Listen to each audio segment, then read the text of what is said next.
I don't know, what's best for you guys to start with? Is it better to sort of talk about Duke Street as a bit of context, or to ignore that entirely and then move on to and just start as if Bold Place is the only place that exists? I could talk about going from Duke Street to Bold Place, so how it came about. Maybe Jessie might be good at talking about how exciting it is, because she's quite vibrant. And then Chris can talk about the... I'm not vibrant at all. I was going to say there was something implied in that. It's like also vibrant. Sorry, but you, because you obviously have done a bit more research into the CIC, you know more about that than any one of us. And if you want to talk about that, and then we can all just start talking over each other as well. That's, you know. Yeah. Perfect. That's fine. All right. So are you all right to say a bit about Duke Street then?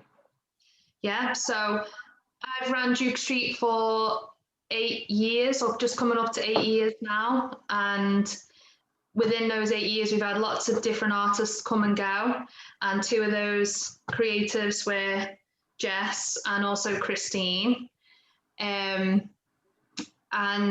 our tenancy came to an end with our landlord a year and a half ago, and he then passed it back over to Frensons, which own the building.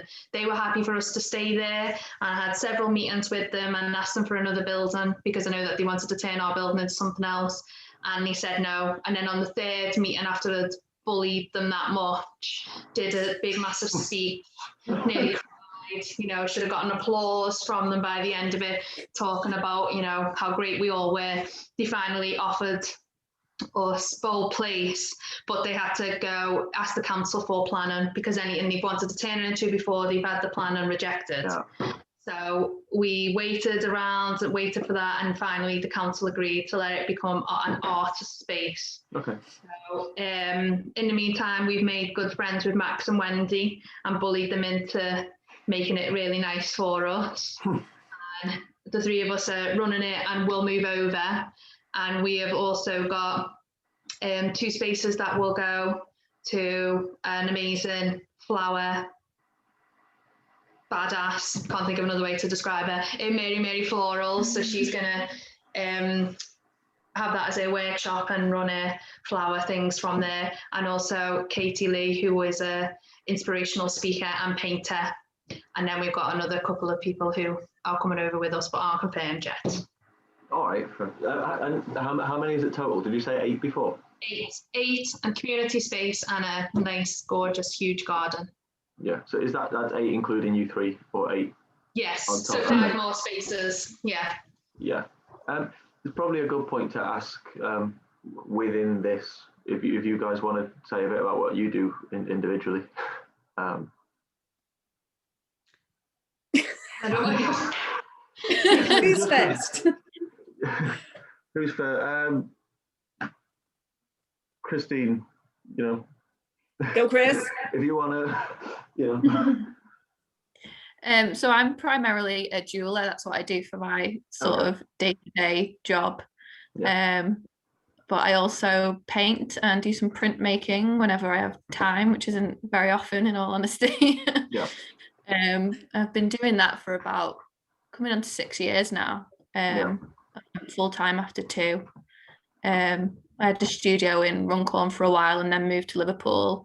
Met Cherie by luck and got a space in Duke Street, and now I get to carry on to the next place with these fabulous ladies. With jewellery in mind specifically, like how important is the studio to you, and have you had access through lockdowns and everything this year to keep doing your work? Because I guess it's quite hard to do that from home without a dedicated space.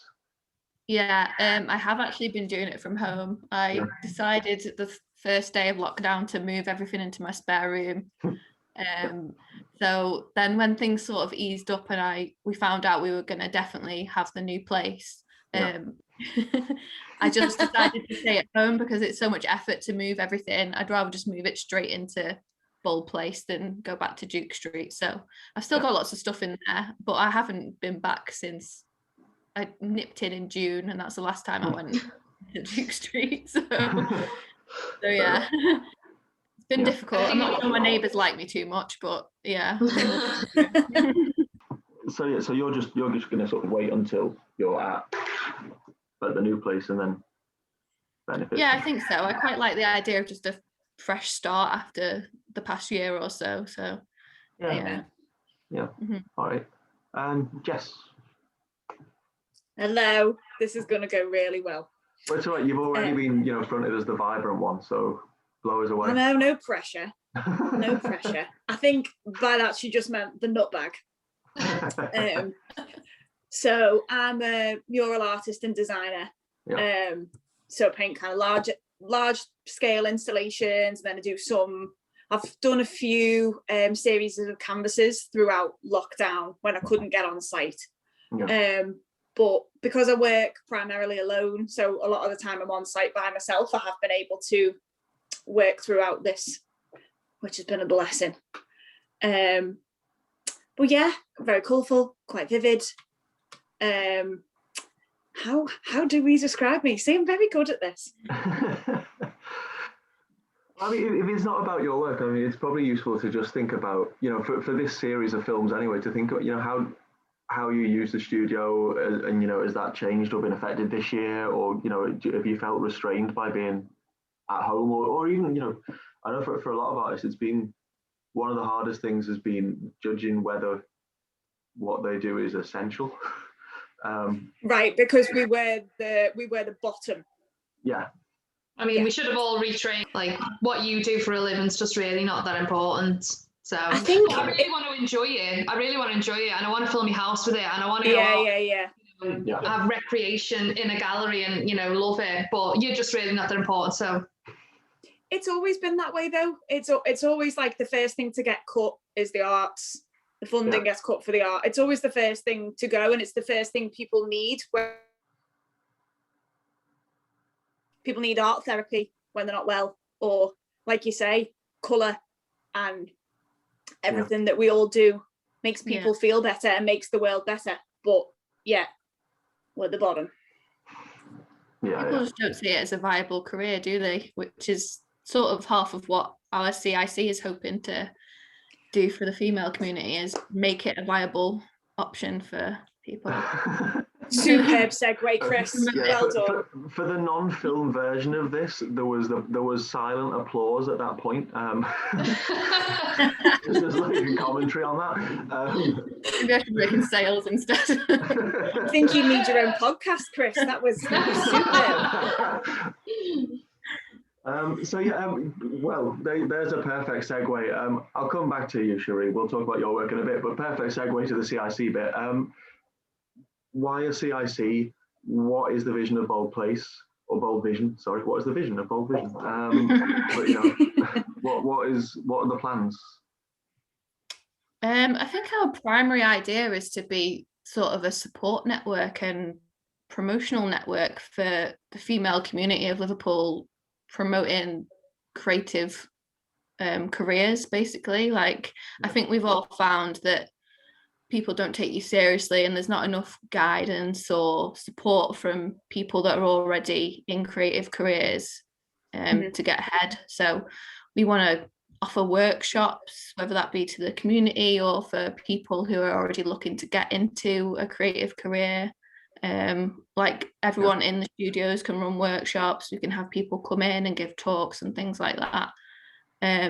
Supporting mental health and well-being, which can be really valuable to do through creative means. And so it's just we just want to give the female community in Liverpool a big hug and be like, you can do it. We're doing it successfully, so it is a viable option. Right. Perfect. Good. I like CICs. We're a CIC. It's a good model. And also a way, sorry, Patrick, and also a way for the people who will be in our Bold Place to just take the pressure off them too with earning money. They obviously have their own successful businesses, but then if you wanted to earn a little bit more money, you can have the freedom to use the space and be paid for it, instead of like the amount of things that I get asked to do for free, and it's like no.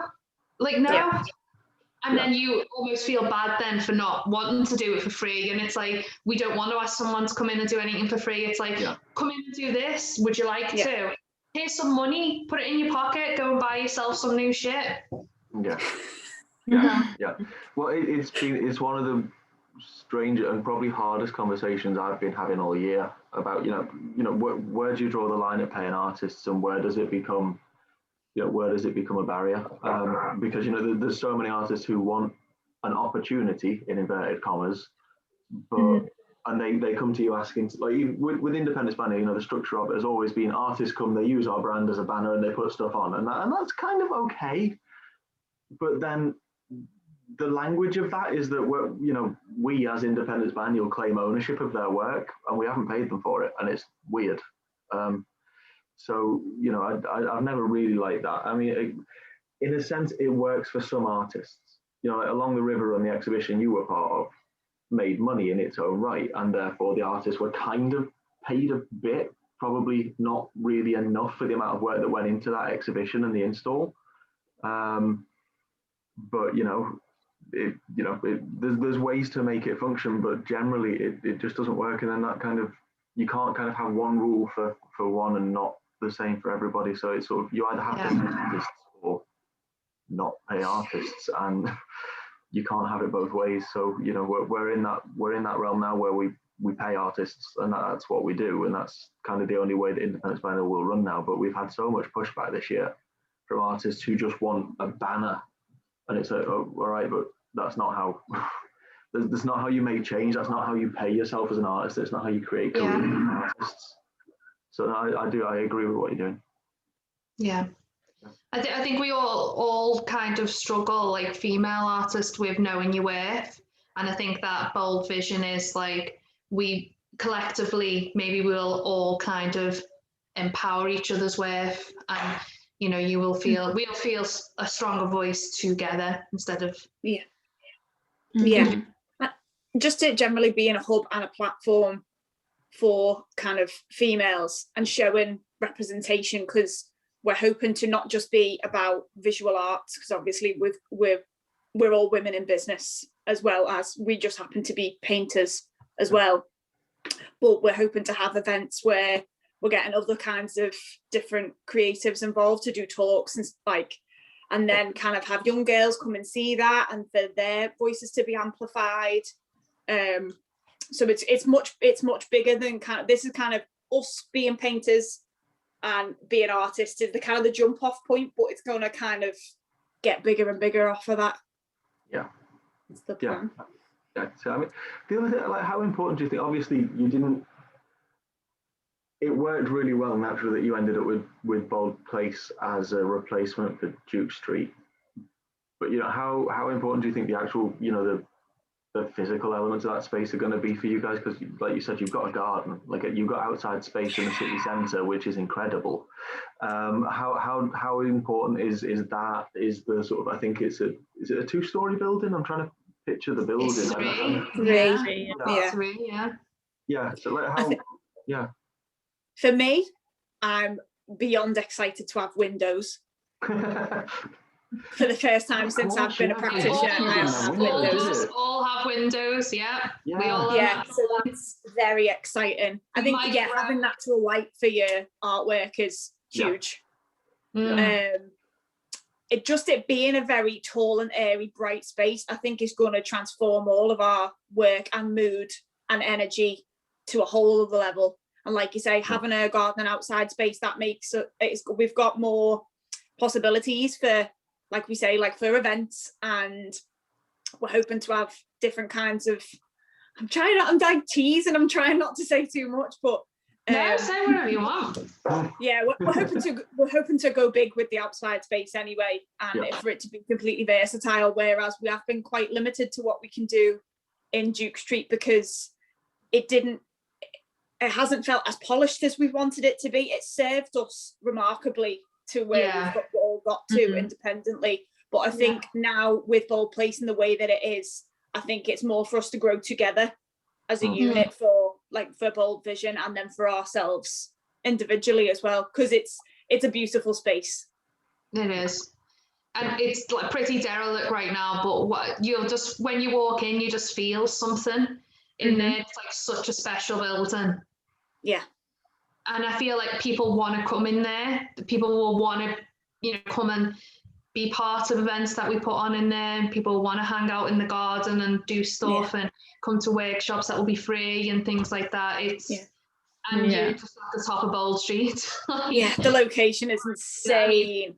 Duke Street is like central, but this is like even more central, if that's even possible.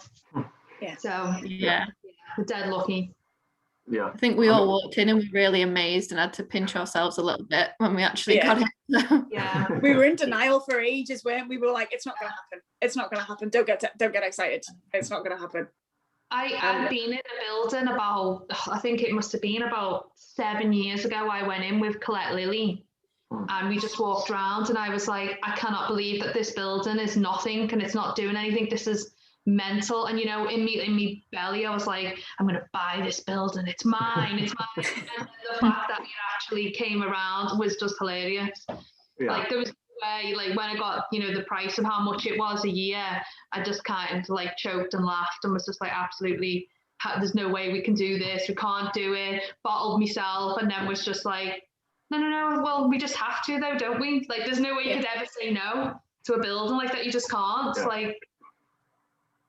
And what did you say earlier? When are you planning on opening? Is it just when you can? Well, Max has furloughed all his builders because he has a little small team that then goes around and he does stuff to his properties. Do you know Max Stone? No. I talk like Max, like he's a family friend. Pretty much owns most of Bold Street and all around town. Right. Yeah. Him and Wendy Dixon of Frensons, they are.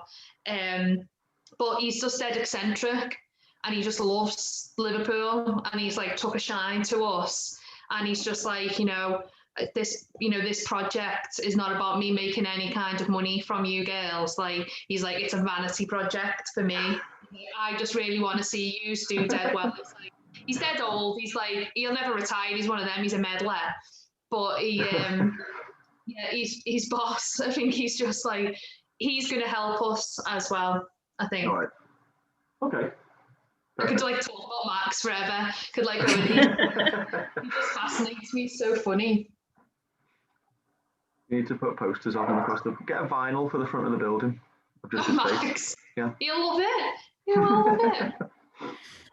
Right, we're going to get kicked out in 6 minutes of this Zoom, but that's my fault because I'm cheap and I don't like paying for things proper Zoom. But it also means that things stay to a reasonable episode length. But that's But we went off on one about the CIC because it worked. But do you want to talk a bit about your work, Cherie, as well? Just so. Yeah. God, I'm an abstract expressionist painter, contemporary painter, and I create dream worlds in large scale canvases, bright colours, geometric shapes, abstract strokes, but then I also do a lot of design work and some fashion work and photography work, so combine it all together and make pretty things. It works. I mean, I know your work, obviously, and it's easy for me to say that explains it really well. But I think it's one of those. It is. I don't know what's the word. Kind of iconic in itself. You know it when you see it. Thank you very much, Catherine. That is a sensation. Compliment. It's in my heart. Yay. But it's if you recognize, if you know your work at all, you recognize it when you see a new work. It's a style of itself. Right. So I'll wrap up before we get kicked out awkwardly. No, you do not. Well, that's it. There we go.